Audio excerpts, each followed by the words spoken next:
The reality is you will feel better. Time does help, and don't avoid it. Share it with someone.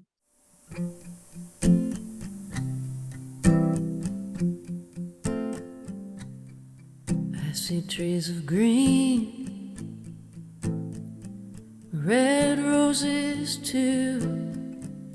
I see them bloom for me and for you.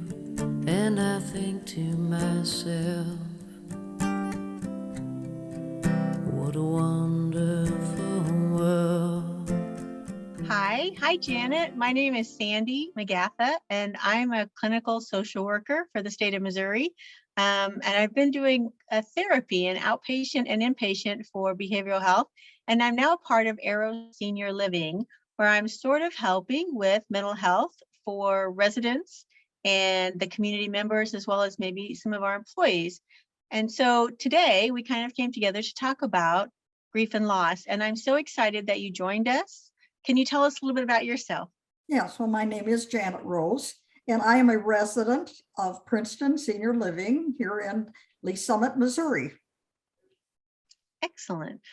Thank you, Janet. I'm so glad you could be here. And so I wanted to kind of start out the conversation about grief and what it means to you. Can you tell me a little bit about what your experience with grief has been? Well, to everyone, grief is really an overwhelming emotion, and it has to do with loss. And it doesn't necessarily mean death. There's a number of things. It can just be a loss of a job, a loss of a pet, any kind of a loss that you have, you could grieve over. Right. Exactly. Thank you. I think that's a great description.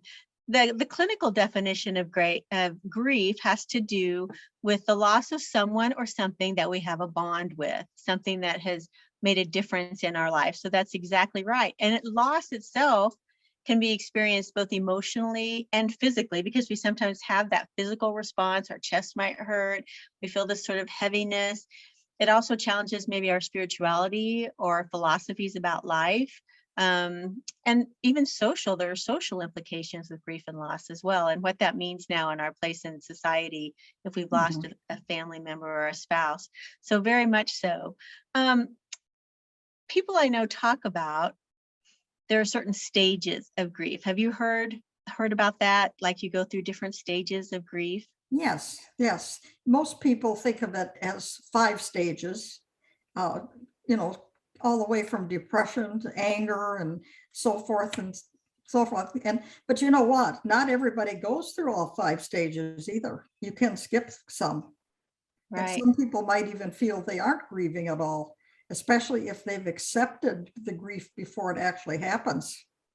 Right. Some people kind of go through grief ahead of time, especially if they know that somebody is passing and there's that warning and they live through that loss. And so that you're right. That's exactly a good point.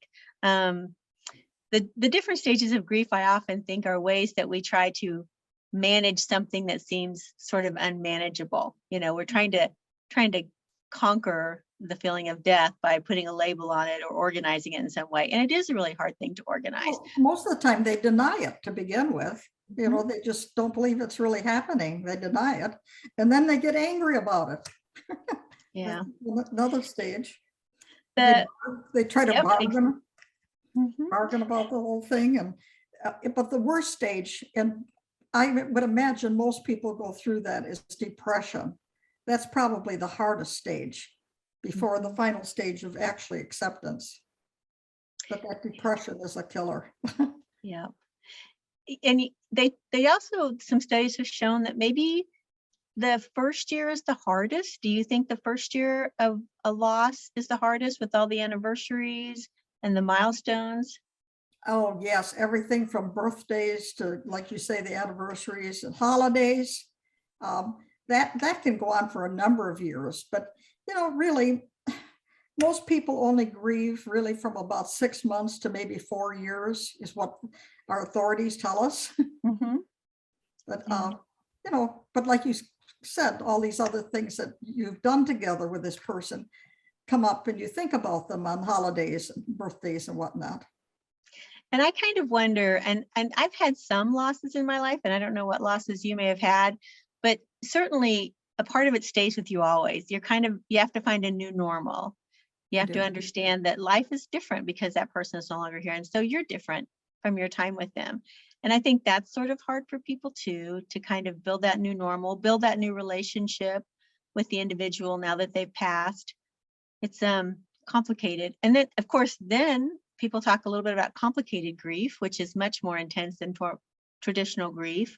And often complicated grief may require the assistance of a professional. Traditional grief is very normal, don't you think?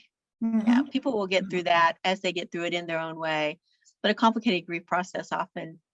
Well, I think it's what you make of it, because if you start feeling lonely and left out during this first process, the best thing to do is get out with in the community with friends of yours, and even a group that maybe have the same problems, like a group meeting, and talk about it. That seems to help a lot. That's excellent advice. That's excellent advice. I agree.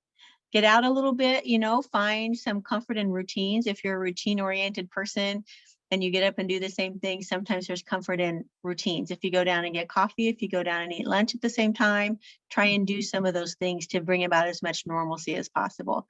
Right. Yes, those are excellent things. I noticed that a lot of the churches, and they have groups now that they have, like, for instance, a group for widows and widowers. And of course, one of the things they like to do is to go out and eat together as a group, because that's often the thing that the person that's grieving misses. Maybe they went out with their partner to eat, and all of a sudden they don't have anybody to go with. Yeah. So, again, good insight. Excellent. Thank you, Janet. Yeah, I think those are all good points. Do you have other suggestions? I mean, what other things have you noticed that people can do? Well, to be busy. If you keep busy and have hobbies, don't change your life from what it had been. I mean, keep it as much alike as possible. If you like to have hobbies of knitting or reading or whatever it might be, don't drop those. Keep them up. Yeah. And maybe pick up some interest of things that you thought you would like to do someday. Start something new. That you didn't have time for, right? Start something new. I think the other interesting piece is being the legacy teller, telling the story of the person who's passed away to other family members who might not have had the chance to meet them. I think that's kind of cool, sharing stories like that with your family members. Right. Well, that's like when you meet somebody. I mean, you don't just say, well, I'm sorry, or, that, but if you can encourage them to say, let me know if there's something I can do for you. That's the best thing to say, rather than, oh, it was God's plan. That's not a good thing to say. Good point. Yeah. The other thing I heard that wasn't a really good thing to say is, I know how you're feeling. Because maybe I do know what it's like to lose somebody that I love, but I don't know exactly what that person is feeling. So you just listen and encourage them to talk and just be there for them. Well, and it's the idea is to make them also talk about what life had been like and about their wonderful experiences with that person. And you can relate by giving them some suggestions, or just telling them of why you liked that person, what you did with them, what you enjoyed to do the most with them.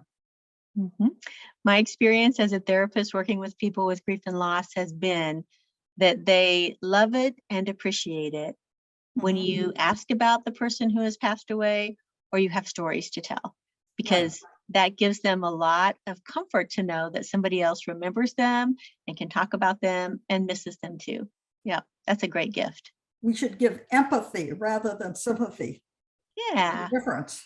What is your background, Janet? I was a home economics teacher with a bachelor's and master's in it. Oh, okay. And I had managed senior apartments for 8 years, and I worked for a social service department at one time.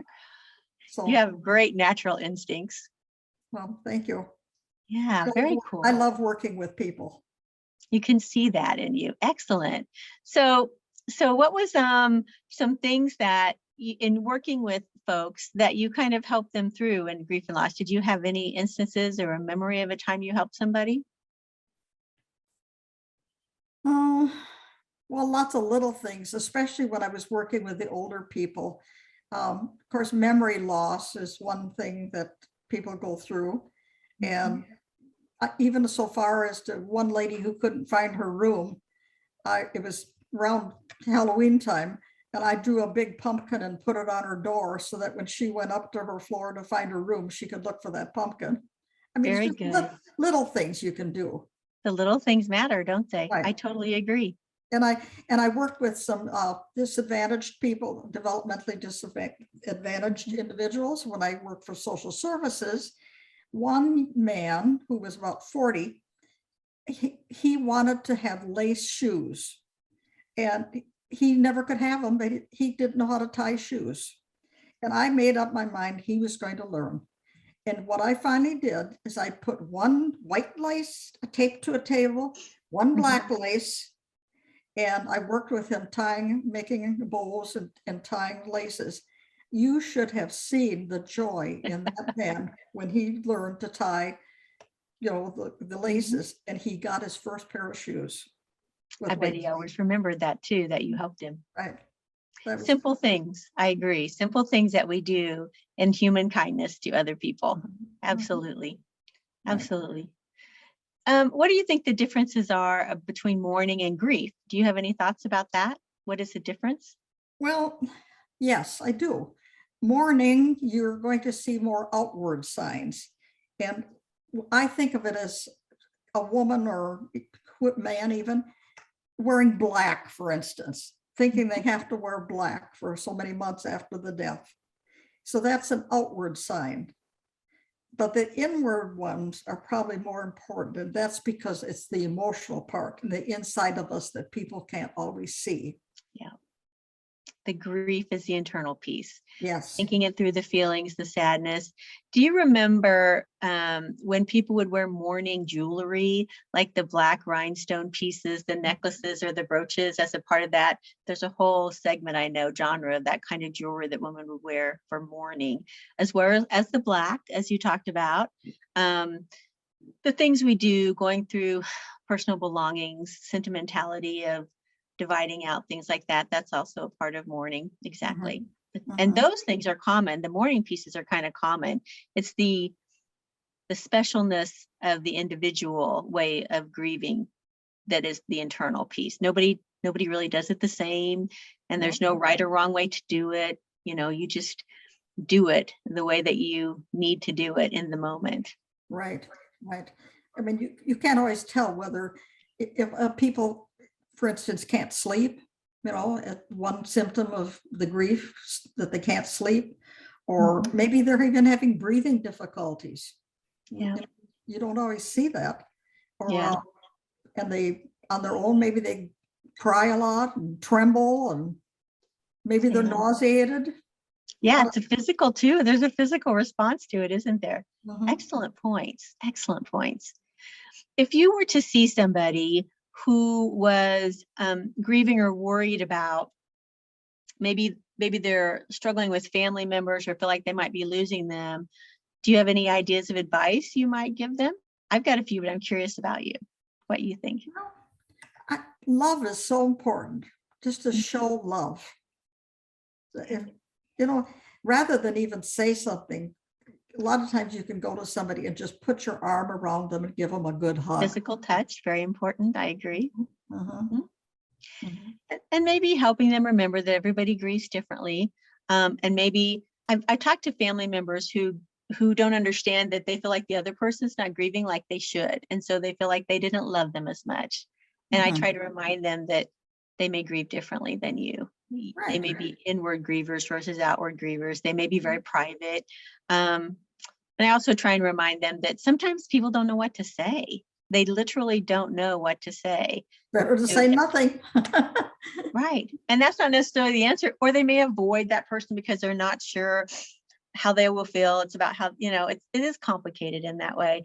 And the reality is if we would all just remember that we all go through it. We all will face it. If we haven't faced it yet, we will.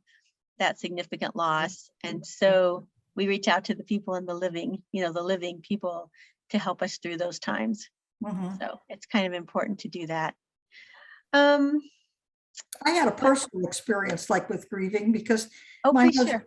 my husband had been very ill and was in the hospital. In fact, he was in for 49 days in intensive care, which I was by his side, and he ended up having, breathing and difficulties and that.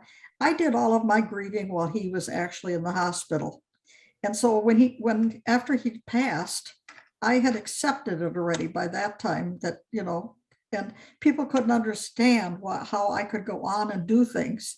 And it didn't help any that after I got back home, I had a flood in my house.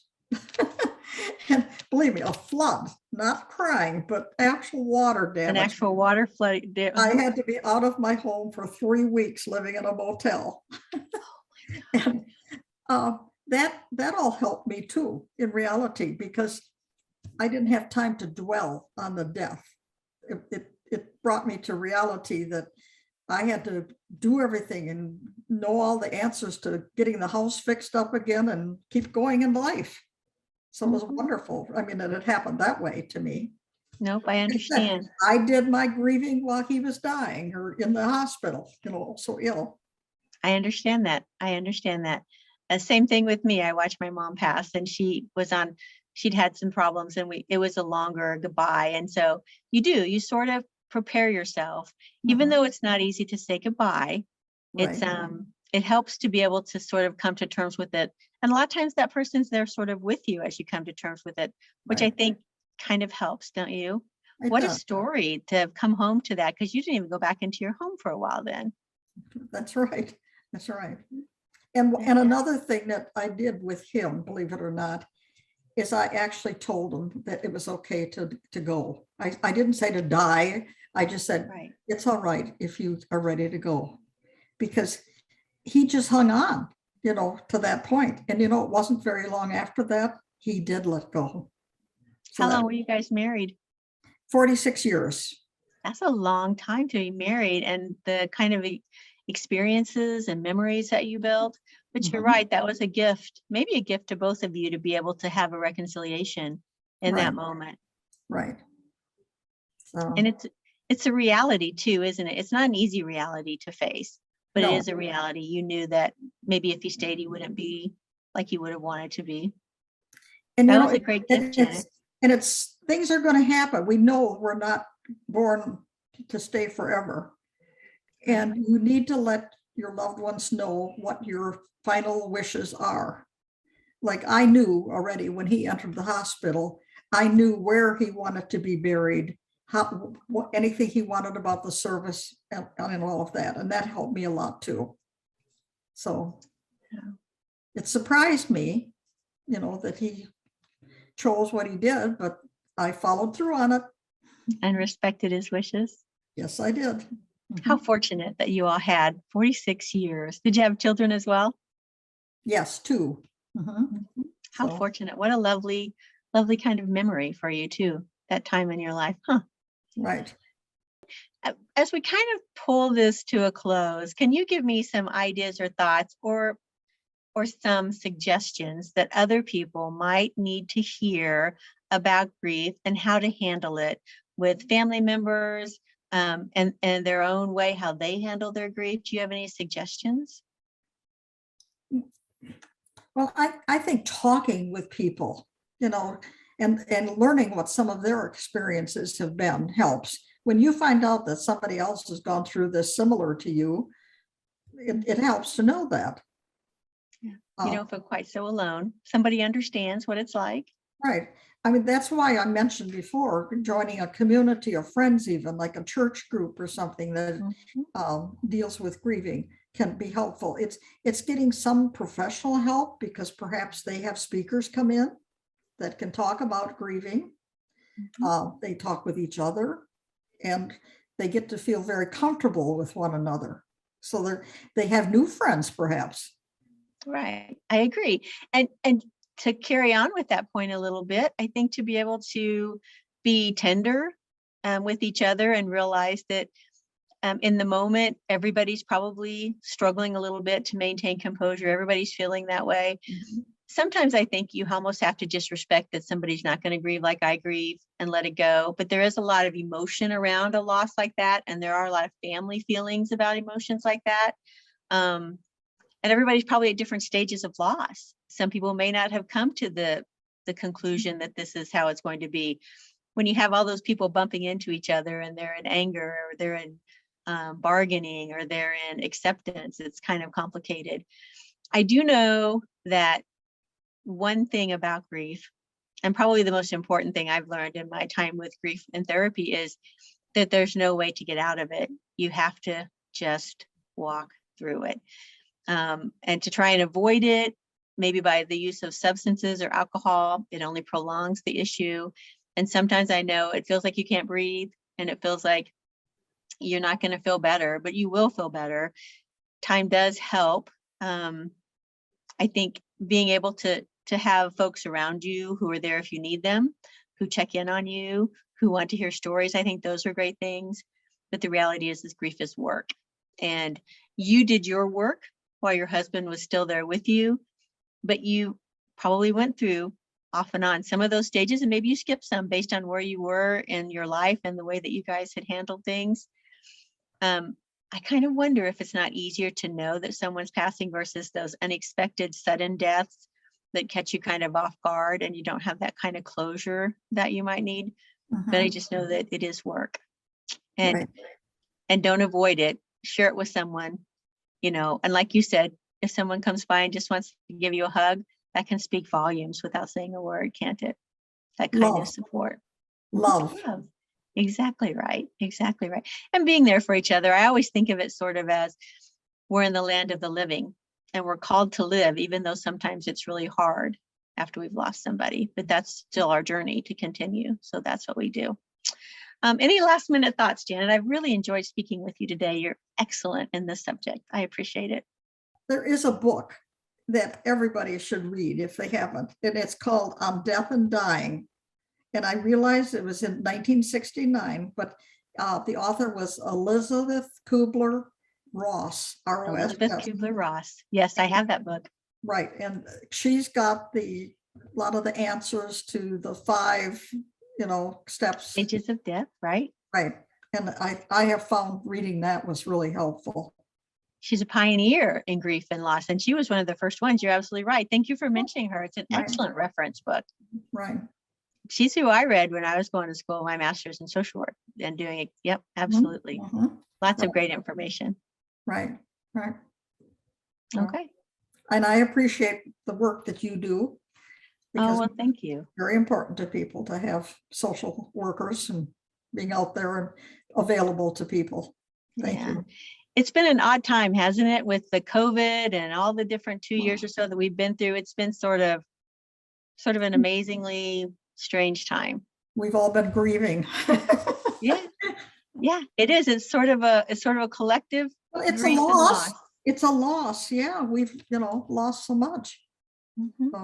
Yeah, exactly. Perfect example. Not just individuals who have died to COVID, but our loss of independence, our loss of autonomy to go out to places that we want to go. Perfect example of another kind of loss and that's a collective grief, sort of like 9/11 or some of the other big major events. We all kind of band together and hold on to each other. You're right. Right. So love, just like you said, Janet, that's what helps us through. Right. It's got to be excellent to talk with you. Patience.